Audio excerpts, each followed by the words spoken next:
est encore possible de vivre la gloire passée, de reprendre force et vivre dans le... Très chers compatriotes, l'année 2024 vient de s'achever en ayant laissé notre pays et l'ensemble du peuple congolais dans les traumatismes, dans une profonde détresse,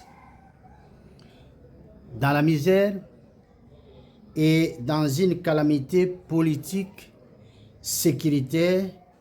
et socio-économique qui se sont tissées d'année en année depuis le 30 juin 1960, date de l'accession de la République démocratique du Congo à la souveraineté nationale et internationale. Dans certains ménages congolais, et chaque membre a malheureusement droit à un maigre repas un jour sur deux, afin de permettre à tous les membres de la famille de manger à tour de rôle. Dans la nuit du 31 décembre 2024 au 1er janvier 2025, au sein de nombreuses familles, de pleurs et des chants de requiem ont remplacé les cantiques d'allégresse et des cris de joie qui d'habitude rythmaient et agrémentaient autrefois les réveillons festifs, accompagnés de grands et petits coups de pétard qui illuminaient le ciel au-dessus de nos têtes avec des éclats aux multiples couleurs pour célébrer le début d'une nouvelle année. Morcelé par le vol des atlas géographiques de la RDC et les déplacements des bornes frontières pour les pays voisins, par les pays voisins, disais-je, la population congolaise se trouve également écartelée depuis plusieurs années, à savoir une partie vit dans les territoires occupés par les rebelles armés à l'est de notre pays et une autre partie vit dans le reste du pays. La faim au ventre. Nombreux d'entre nos compatriotes viennent de faire leur entrée dans cette nouvelle année sans savoir exactement de quoi demain sera fait, ni quel sera l'avenir de notre pays dans les jours, les semaines, les mois et les années à venir. Bref, de nombreux Congolais ne parviennent plus à donner une orientation à leur vie, ni dans un avenir proche, ni dans un avenir lointain, à cause de la précarité et de l'incertitude qui émaillent leur quotidien. La jeunesse, ou tout au moins les jeunes de notre pays, sont en manque de repères, à défaut desquels ces derniers se trouvent dans l'incapacité de donner un sens et une orientation claire quant à leur avenir. Et ce qui finit par plonger de nombreux jeunes dans un état de stress post-traumatique avec pour conséquence un taux élevé de criminalité et de mortalité sans cesse en hausse qui, au pire, remplit les cimetières de Kinshasa, ces cimetières qui sont devenus de vastes étendues à perte de vie. Et il y en a de même pour les grandes agglomérations partout ailleurs dans les différentes provinces du pays. Dévoués à la cause nationale, nos militaires engagés dans les différents fronts de combat pour défendre la République à l'est de notre pays sont d'une bravoure extraordinaire qui frise l'admiration. Bref, ces militaires, non militaires, méritent tous respect, amour et considération. C'est de nos militaires qui sont malheureusement tombés dans les champs d'honneur et qui ont payé de leur vie pour la défense de la nation méritent chacun un vibrant hommage et toute notre gratitude. À leurs familles respectives et aux forces armées de la République démocratique du Congo, nous leur exprimons ici nos sentiments de compassion et leur adressons également nos condoléances les plus affligées. Abandonnée à son propre sort depuis des années, la diaspora congolaise à travers le monde vit dans l'incertitude sans un réel accompagnement, ne sachant comment procéder au retour organisé en République démocratique du Congo, ni comment réussir leur intégration ici dans leur pays d'origine. Nos réfugiés internes qui ont fui leur domicile, villes et villages à cause des atrocités, tout comme les victimes des catastrophes naturelles, les femmes veuves dont leurs époux soldats sont tombés dans les champs d'honneur, les orphelins, les mutilés de guerre, les personnes handicapées, ainsi que les personnes indigentes méritent à la fois une attention particulière, un accompagnement et un traitement spécifique de la part des institutions de la République, mais aussi de la part des associations de bienfaisance et des personnes de bonne foi. Très chers compatriotes, nous devons désormais décréter un cessez-le-feu politique général afin de nous concentrer ensemble sur les combats à mener afin de restaurer l'unité et la cohésion nationale, car il est temps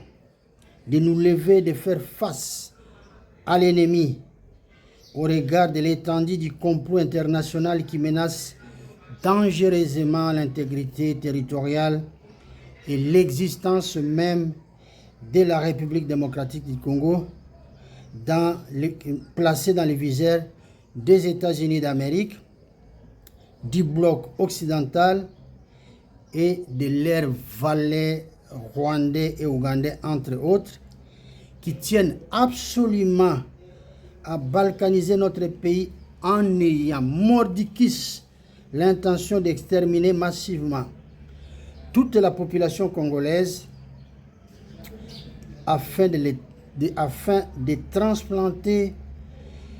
sur le sol de nos ancêtres une population étrangère venue d'ailleurs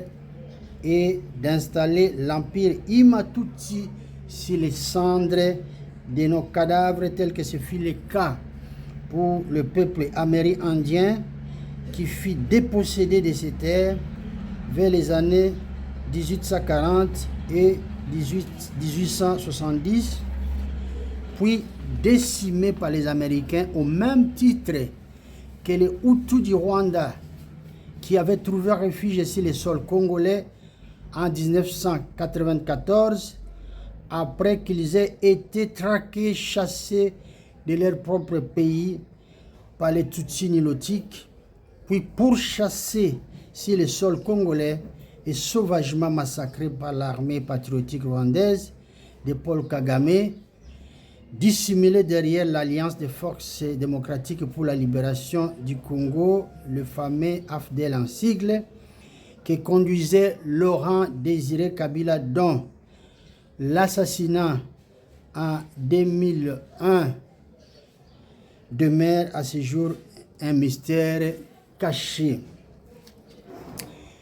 Très chers compatriotes, notre ignorance coupable, mais aussi notre hospitalité légendaire devenue abusive, mais aussi notre naïveté coupable sont à la base de nos souffrances. Car comment n'a-t-on pas cherché à comprendre qu'en 1877, je dis bien en 1877, moyennant leur signature, nos aïeux, les souverains locaux, avaient vendu le Congo à Henri Morton Staley. Comment n'avions-nous pas cherché à comprendre cela? Et que ce dernier, je parle de Morton Staley, l'avait à son tour revendu au roi belge de l'époque, Léopold II, qui en a fait sa propriété privée avant que la Belgique ne puisse en faire sa colonie dès 1908 au terme d'un rachat sur base d'une vente de gré à gré. Piégé par la Belgique au terme de la table ronde économique tenue à Bruxelles du 26 avril au 16 mai 1960, en prévision du transfert de sa souveraineté, la République démocratique du Congo, dont l'indépendance était fixée au 30 juin 1960, fit déposséder de ses droits de propriété et la pleine souveraineté dans la concession de ses droits fonciers, forestiers et miniers sur toute l'étendue du territoire congolais. Ce fut alors les débuts d'un long calvaire émaillé de plusieurs complots internationaux, des coups d'État, des sécessions, des tensions politiques, des guerres civiles, des massacres, des assassinats politiques, des rébellions armées, des pillages et de l'occupation étrangère. Voulant s'accaparer de notre pays pour le compte des États-Unis d'Amérique, le président américain Bill Clinton confia en 1995 aux experts des services de renseignement américains, notamment la CIA, le Pentagone et 16 autres agences de renseignement, la tâche urgente de définir ses priorités si la République démocratique du Congo, où il envisageait de museler ou de morceler le territoire congolais afin de se réapproprier nos droits fonciers, forestiers, miniers sur toute l'étendue de la République démocratique du Congo. Bill Clinton constitua d'importants groupes d'intérêt dont les ramifications s'étirèrent au-delà des frontières américaines, et disposant des avions cargo de l'armée de l'air américaine pour effectuer plusieurs rotations par jour en vue d'acheminer et de stocker du matériel militaire très sophistiqué en Ouganda en prévision de l'agression contre la RDC, puis profitant de la mise sur pied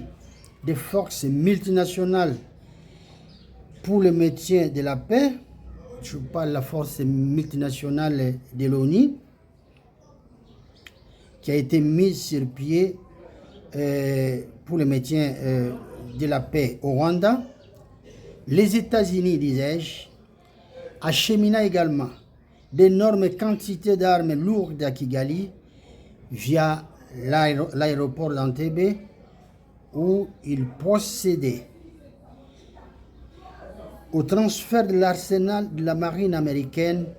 qui avait servi en Somalie afin de les stocker dans les îles du lac Victoria. Et comme vous le savez, ces armes furent dotées au mouvement rebelle, l'AFDEL, qui porta au pouvoir les Rwandais et Laurent Désiré Kabila, et c'était en 1997. Très chers compatriotes, la clé de voûte de tous les massacres subis et de tous les malheurs connus par le peuple congolais depuis notre accession à l'indépendance, c'est l'hypothèque par la Belgique de nos droits de propriété et la pleine souveraineté dans la concession des droits fonciers, forestiers et miniers sur toute l'étendue du territoire congolais. Tous ces droits furent vendus à d'autres pays et aux multinationales en dépit de la loi Bakajika, notamment de l'ordonnance loi numéro 66-343 17 juin 1966, assurant à la République démocratique du Congo la plénitude de ses droits de propriété sur son domaine et la pleine souveraineté dans la concession des droits fonciers, forestiers, miniers sur toute l'étendue de son territoire. Notre responsabilité en tant que souverain primaire est non seulement négligeable, puisque à travers les multiples processus de brassage mal négociés avec les différents groupes rebelles rwandais, nous avions plus d'une fois permis à l'ennemi d'infiltrer les institutions de la République, nos forces armées, nos services de sécurité, ainsi que la police nationale congolaise. Ayant occupé le cœur des institutions importantes de la République, l'ennemi procéda graduellement à la destruction de notre outil de production, désarçonnant les systèmes éducatifs tout en affaiblissant notre peuple et en opposant les acteurs politiques les uns aux autres afin de neutraliser complètement les pays tout entiers. C'est ce qui fut fait. Très chers compatriotes, que 2025 soit une année de renouvellement et de rupture avec toutes les décennies de misère, de l'humiliation, de calamités sociopolitiques, d'atrocités et d'intenses souffrances subies fortement par le peuple congolais depuis l'accession à l'indépendance de notre pays en 1960. Que tous les acteurs politiques, toutes tendances confondues, s'accordent pour décréter un cessez-le-feu politique afin que tous nous puissions nous engager avec détermination dans la lutte visant à restaurer la cohésion nationale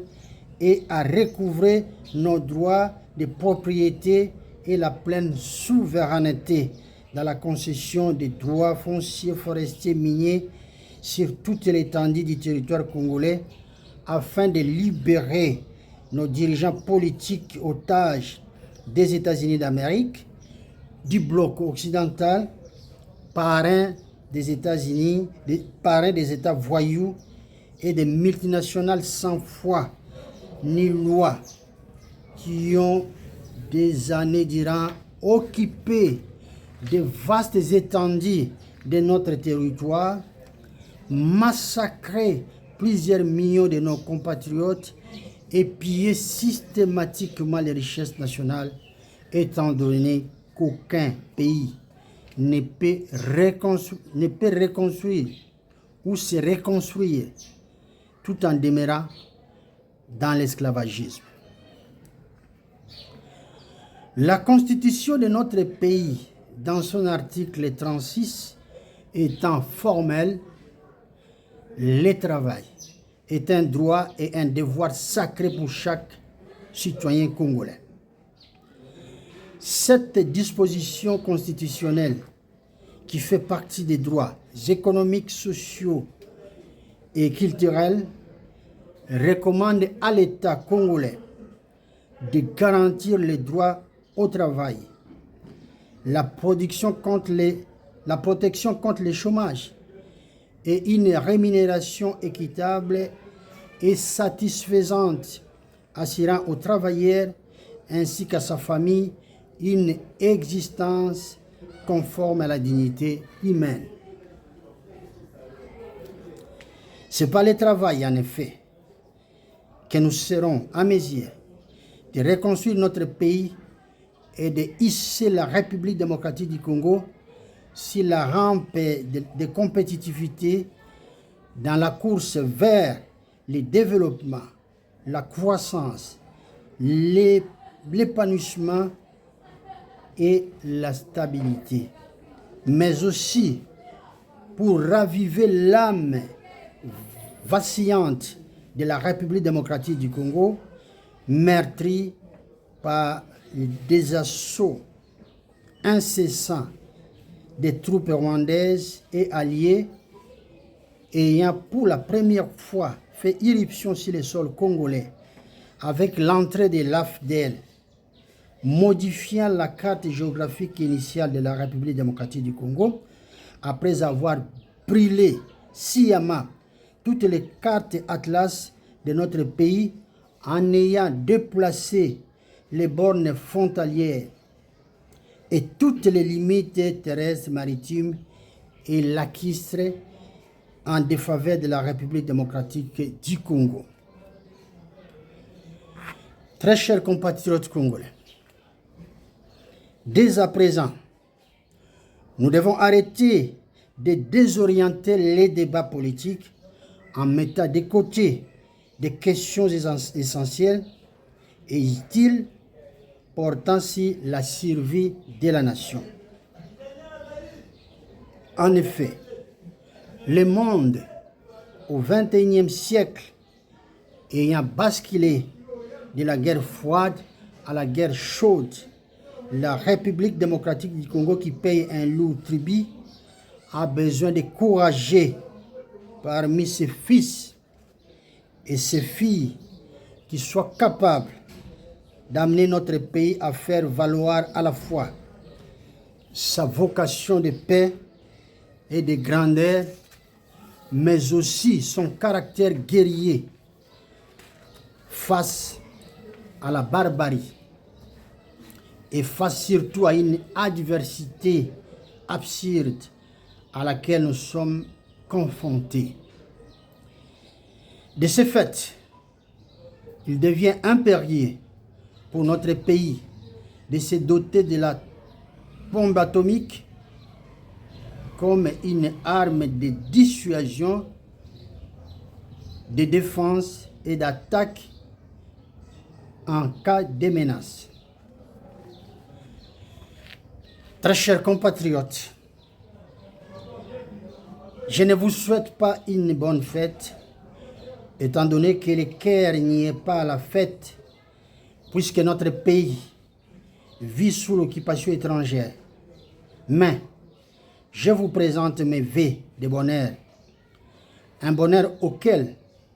nous aspirons tous. Recevez également mes vœux de longévité et de prospérité pour un avenir meilleur et prospère. Enfin, je ne saurais pas terminer sans m'adresser aux cadres et membres de mon parti politique, Unité des Valeurs, pour leur dire qu'un combat politique ressemble à un champ de bataille. Dans des moments de combat, d'intenses combats, il y a ceux qui tombent et restent. Mais il y a également ceux qui ne tombent pas et également ceux qui tombent et se relèvent puis avancent. Ceux qui avancent aujourd'hui, ceux qui avancent en politique sont ceux à qui la mission de bâtir le Congo, de bâtir un Congo fort et prospère, leur est dévolue. Pour cette nouvelle année, j'adresse aux uns et aux autres mes vœux les meilleurs pour que 2025 vous soit favorable, vous et vos familles respectives. Bonne année 2025, que l'Éternel Tout-Puissant bénisse la République démocratique du Congo. Je vous remercie.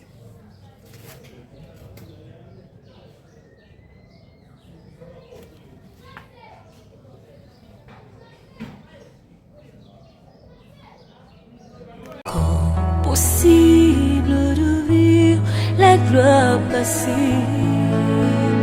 de reprendre force et avec